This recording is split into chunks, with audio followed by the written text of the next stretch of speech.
Welcome to Coleman Report Live. I'm Bob Coleman, and we're talking Main Street, the small business lenders who help it grow. Katie Roach out of Washington, Joseph Coleman out of Los Angeles, and I'm in Orange County. Lance is has the day off. Welcome all. Let's go. We got a ton of news. Let's go right to the poll questions. Number one, have you increased cybersecurity protocols with the remote bank employees? Joseph, why are you asking this? SBA came out with a press release saying that they have increased their protocols significantly because their employees since COVID have increased fivefold.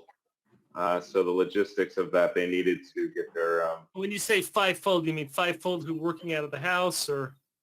Well, I don't know the percentages exactly, but I know that they've had to increase significantly to keep up with demand. So they had to figure out a way how to have people work from home. So what do we got? Very good. Yeah, I mean, there's a lot of nasty and bad people out there trying to get our information. So I think that's important to be aware of. Number two, in the small business COVID relief framework from the Problem Solvers Caucus, which Katie's going to talk to us about, that $290 billion, is that going to be enough to help Main Street? Unfortunately, I read an article, these articles throw numbers out, but Yelp was saying that 60% of businesses that are closed are going to remain closed. So let's see. I've seen some numbers go up as high as about 70%. I don't know if it's going to be quite that nationwide. I think you might see that in certain areas, such as restaurants maybe. But hopefully other small businesses will pop up and take their place, or they're going to be able to find the funding eventually to get back into it. Yeah. Unfortunately, I'm not as, I don't want to use the word callous, but I'm not as macro as John Winnick is, which is, hey, this is survival of the fittest type thing. I'm not quite there with that attitude. All I know is there's a lot of good people and a lot of these are all small businesses. They're regular people who need jobs, and they have families to support and everything. So you can't just dismiss anybody. Yeah, and they have employees who they care about, who they want to take care of, and that's all right. Katie, tell us what is the Problem Solvers Caucus? Let's hold off on that question for a second, Joseph. What is the Problem Solvers Caucus? Where do we come up with $290 billion? I see all these numbers being thrown out. 1.2 trillion. I don't know. Bring us updated where we are on Wednesday, September 16th. So the Problem Solvers Caucus is a bipartisan group made up of 48 members, half Democrats, half Republicans. And as their name suggests, they're doing exactly that. They're trying to come up with ways to get things passed that need to be passed quickly, focusing more on the issues rather than politics, and trying to focus on getting, in this case, some kind of COVID relief framework passed. So their problem really was that they're focusing on right now is the small businesses who receive PPP loans have exhausted those loans. Earlier this week, I think I reported that 88% have already used up their entire funds, and a smaller portion are already trying to make things work by having to fire employees or do other things. So they're really struggling again. The solution they're suggesting is $240 billion for PPP with the second draw loan, more flexible use, and things like that. They're going to also try to reappropriate the $140 billion remaining in the PPP program. Okay, let me interrupt you. So the 240 is on top of the 145? Right. That's what they're suggesting right now. Of course, they're trying to make sure that these things pass. So if it gets adjusted a little bit, it gets adjusted. That's just the way it is. They're really trying to get a bipartisan agreement so that this can pass and start working immediately. So those numbers may change slightly, but these are their goals right now. Well, I like the $95 billion also for CDFIs and for these smaller loans. And especially a mom and pop hair salon, one barber, maybe a couple barbers, 10, 15, 20 grand can go a long way to keep those businesses in a survival mode. Right. So they're really trying to just get this money out there as quickly as possible, but also in a way that everybody can agree upon.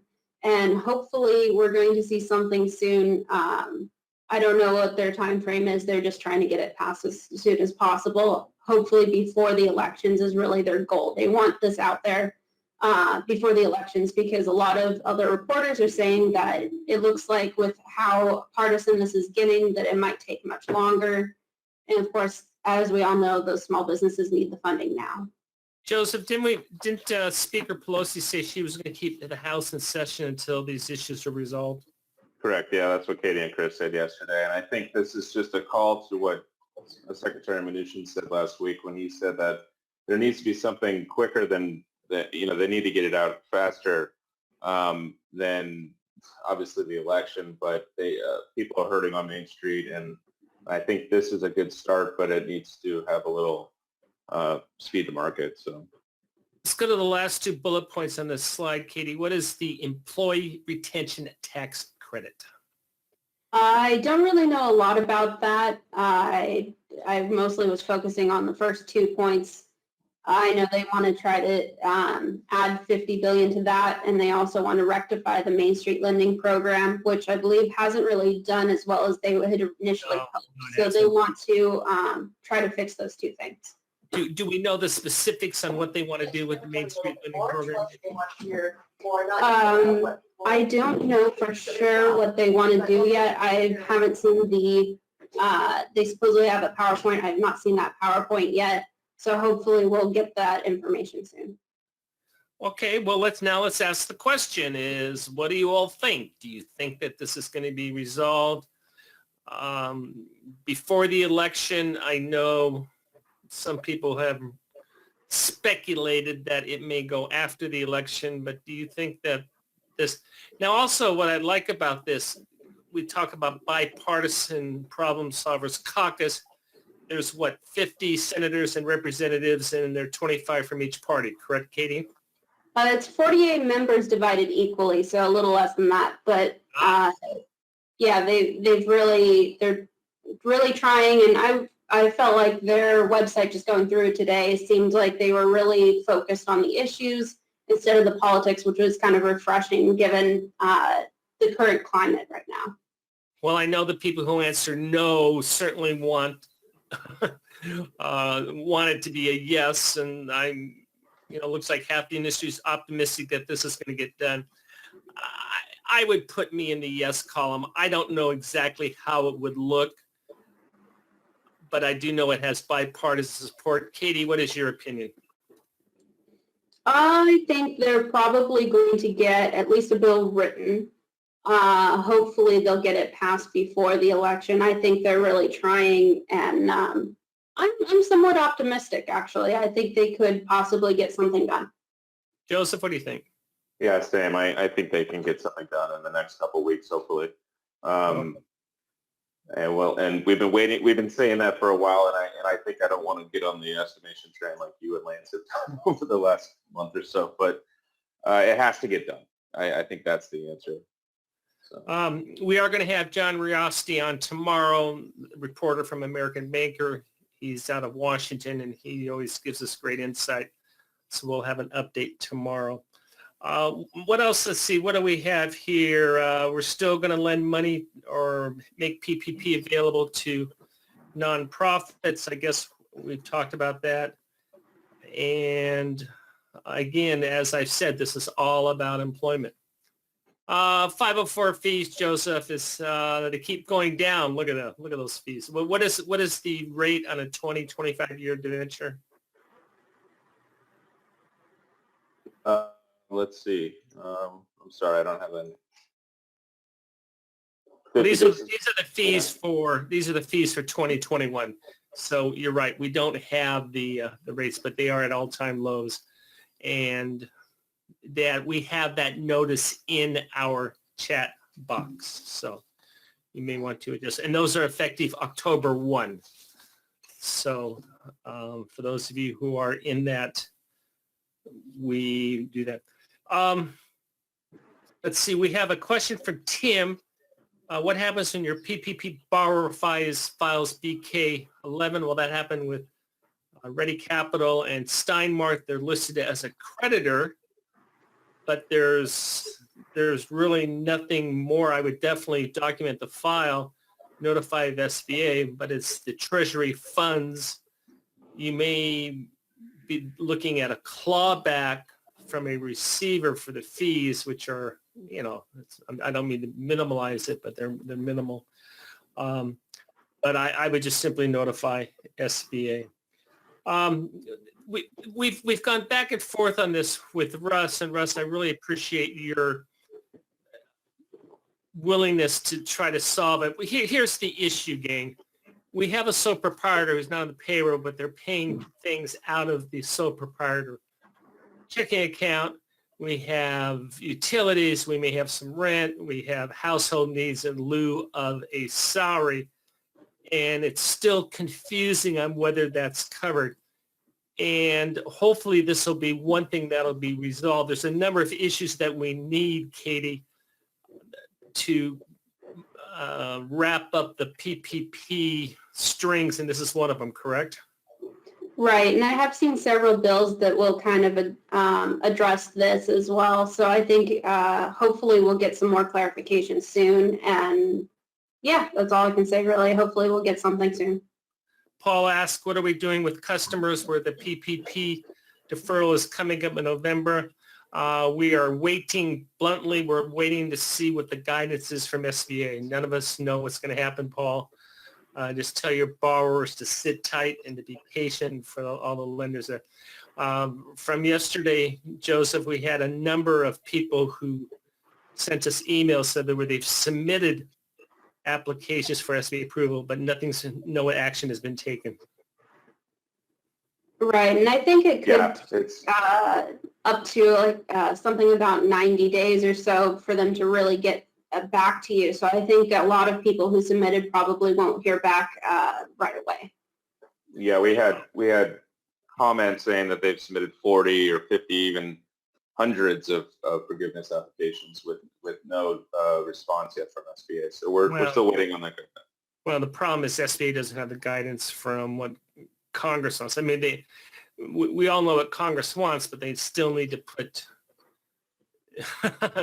pen to paper to approve it. So, right, if we get blanket forgiveness, this is going to make this a lot easier. Right, and I think that's what we're waiting for. That. Brian asked a great question, which is any reason to believe Congress may extend it 6 months?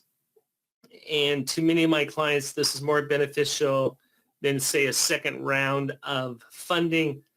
And my answer is we don't know. We don't know what the final bill is going to look like, Brian. All I know is with what I read and what Katie and Joseph are seeing out there is that this is still a bipartisan effort to solve the issue that we read about businesses needing money, Main Street needing money.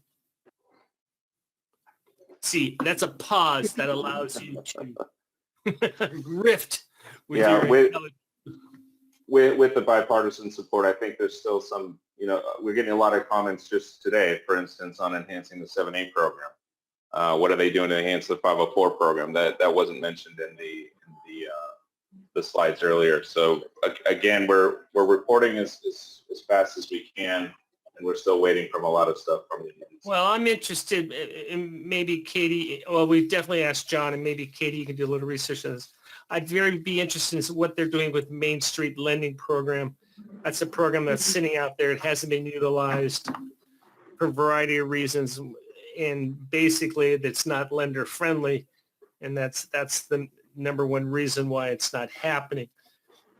But I believe the last we reported was only 18 loans for 1.1 billion, and Secretary Mnuchin said that he wants to get that up to 20 to 50 billion, but I think changes need to be made. Yeah, and again, Main Street's with larger companies, but again, I don't care if you're working for a mom and pop or a company with a couple thousand people.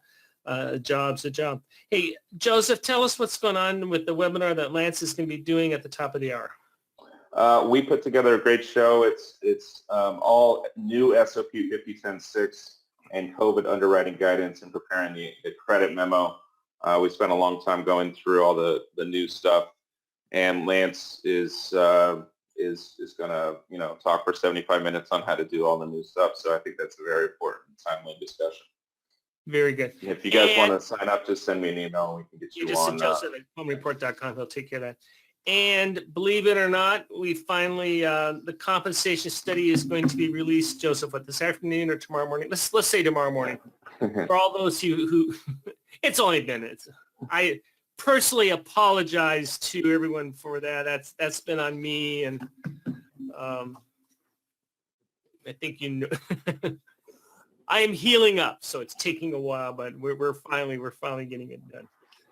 And the let's see, our other products that we have are our top 10 newsletter, as well as our franchise statistics and reports. Well, with that, hey, Katie, Joseph, good job as always, and thank you all for your support. We really appreciate it. And thank you for joining us today for Coleman Report Live and for supporting America's Main Street, one entrepreneur at a time. Thank you. See you guys next time.